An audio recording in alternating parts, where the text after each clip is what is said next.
शेवगाव पाथर्डी हे दोन्ही दुष्काळी तालुके, परंतु कालानुरूप या तालुक्यांचं राजकारण बदललं। दोन तालुक्यांचं कार्यक्षेत्र व तब्बल 3-4 प्रभावी राजकारणी असल्याने हा मतदारसंघ कायम चर्चेत असतो। परंतु गेल्या 10-15 वर्षांपासून या मतदारसंघात महिला राज अबाधित आहे। विद्यमान आमदार मोनिका राजळे यांनी भाजपची व स्वतःची पाळेमुळे येथे घट्ट रोवली आहेत। राजळे, घुले, ढाकणे, काकडे अशा घराण्यांभोवती या मतदारसंघाचे राजकारण फिरते। याच मुख्य 4 घराण्यातील महिलांच्या हाती आगामी स्थानिक स्वराज्य संस्था निवडणुकीचे गणिते असतील अशी शक्यता आता व्यक्त केली जात आहे।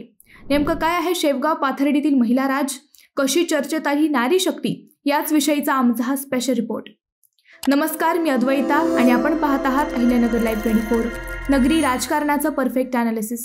शासनाने महिलांना राजकारणात 50% आरक्षण दिले, त्यामुळे ग्रामपंचायतीपासून विधानसभेपर्यंत महिला नेतृत्व करताना दिसू लागल्यात।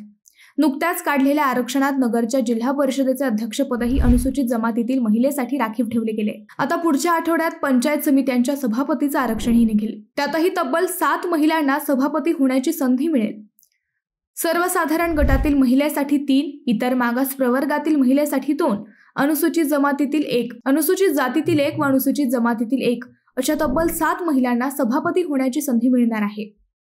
या आरक्षणामुळे सध्या जिल्ह्यातील महिला नेत्यांची चर्चा सुरू झाली आहे। त्यातल्या त्यात जिल्ह्यात एकमेव आमदार असणाऱ्या मोनिका राजळे यांचा शेवगाव पाथर्डी मतदारसंघ ही चर्चेत आला आहे। या मतदारसंघात राजळे वगळता इतर 3 महिला नेत्यांना सभापती पदाची संधी असल्याने येथील महिला राजची चर्चा सुरू झाली आहे। शेवगाव पाथर्डी या तालुक्याचे राजकारण हे राजळे, घुले, ढाकणे व काकडे या नावांभोवतीच फिरते। त्यातही राजळे, घुले व ढाकणे हे तिन्ही साखर सम्राट असल्याने या नेत्यांचे सहकारातील वजन दखलपात्र ठरते।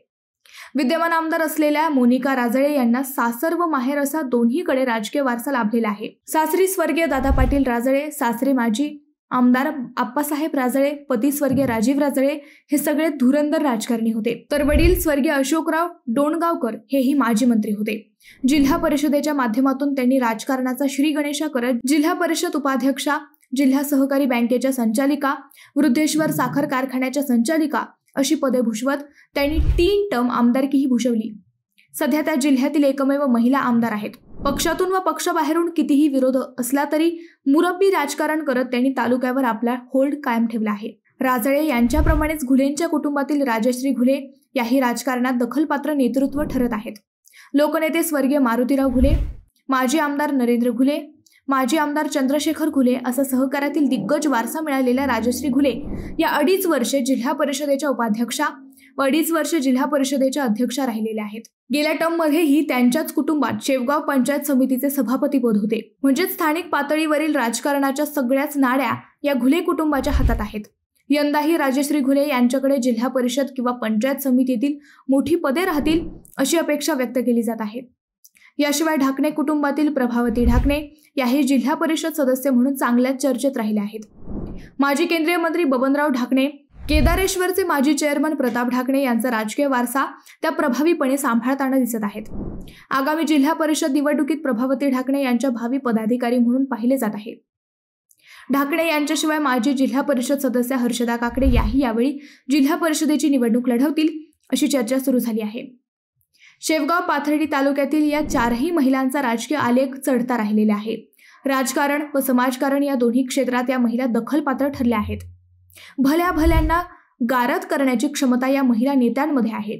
शिवाय सहकाराचा वारसाही त्यांच्याकडे आहे।